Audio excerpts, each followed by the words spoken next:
Hello, guys. This is Sam with the Home Improvement Question and Answer session. Today on the call, I have Keith Fleming of Fleming Associates, who's a remodeler in the greater Atlanta area. And Keith is going to talk to us about some home improvement stuff related to stuff that he does every day. Particularly, we're going to talk about tree damage. Lately, there's been a lot of tree damage properties in the Atlanta area from all the violent storms that we've been having. And, we're going to ask Keith a couple of questions on how to handle tree damage when it happens to your home. Hey, Keith, are you there? Yes, I'm here. How you doing, Sam? No problem. Thanks for coming on the call today. So what should homeowners do first if a tree falls on their home? Well, a homeowner wants to minimize the damage to the property once a tree has fallen on the house, and best thing for them to do would be either contact a tree service to have the tree removed and put a tarp on the roof, or if they have a contractor they already work with, he may have a roofing company that he can refer, and they can work in coordinates with each other on getting the tree removed and the tarp installed on the roof to minimize the damage. And that's pretty much what the first step a homeowner should do. Okay. So now they have this big hole in their house. Depending on which side of the tree, or what side of the house the tree fell on.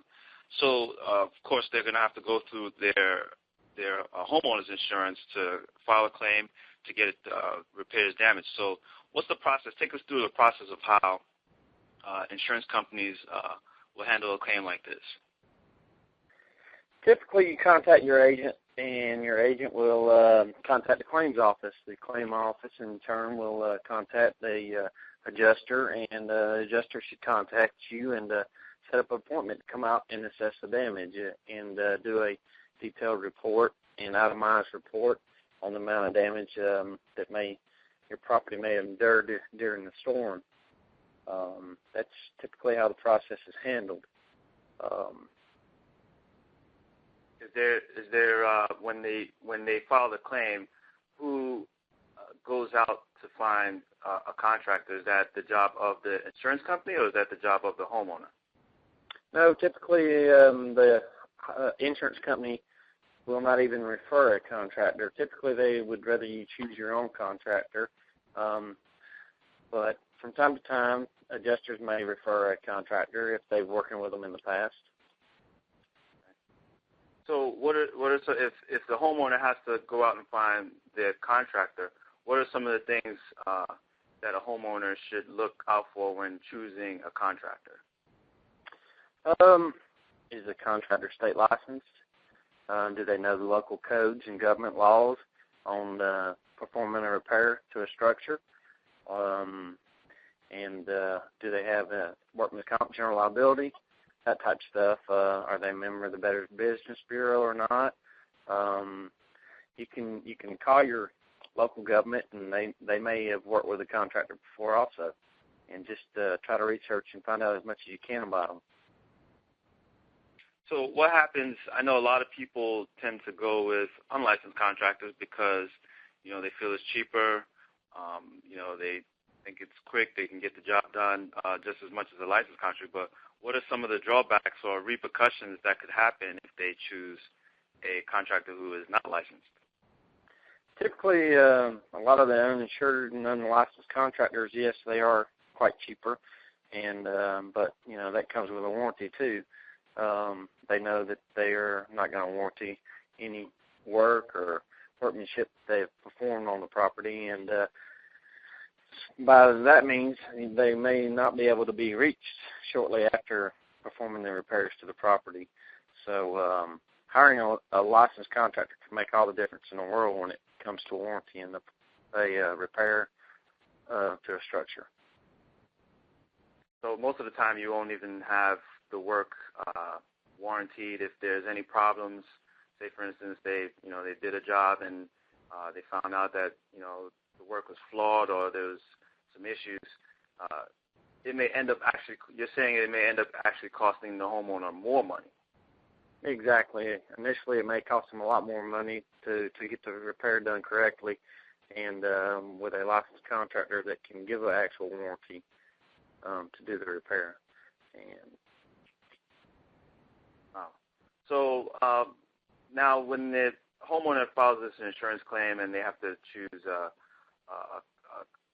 contractor, I guess, how does it work? Do they receive the money, like a check from the insurance company, or are there any out-of-pocket fees involved? Typically, insurance, when the adjuster comes out, he may actually write a check there on the property, or he may do the assessment and then send out checks later on. And a lot of times the insurance companies will not even ask the contractor if it's not handled by adjuster, if it's just handled directly through the agent's office, to sometimes collect the money, the deductible amount from the homeowner themselves. Just depending on how the claim process is working, each one is kind of different on how the process is handled. But typically there's no out-of-pocket upfront money in most claims. Okay. So now if the homeowner decides to choose a licensed contractor, what happens if the job is not done right? If they choose the unlicensed contractor and if the job is not done right, is there anything a homeowner can do, or are they pretty much stuck and have to deal with work that was done pretty badly? Well, typically if you hire an unlicensed contractor, you don't have much recourse on getting them to come back and warranty a work or a job that they've performed. That's the reason you hire a state licensed contractor, because the state has a board in which all contractors that are state licensed has to answer to, and they may have to go in front of the board if a complaint is filed against their license. That's the reason I suggest hiring a state licensed contractor, because most people don't even know that the contractor boards exist. So this is actually a way to protect the public, then. Right? Exactly. Exactly. Okay.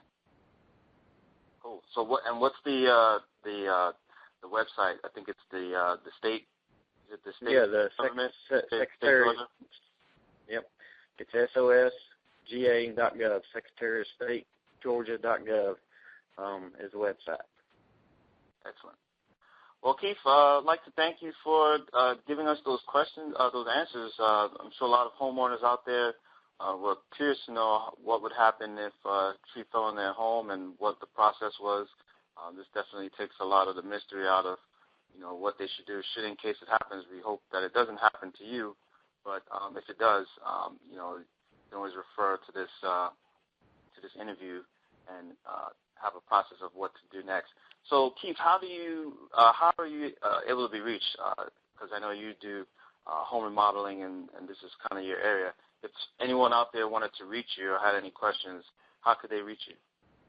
I can be reached at FlemingConstruction@bellsouth.net or FlemingGC.com, or Keith at FlemingGC.com, or we can be reached at 770-456-1250.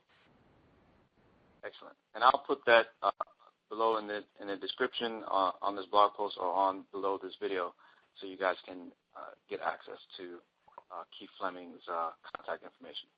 I'd like to thank you guys for listening in, and we'll see you guys soon. Thanks, Sam.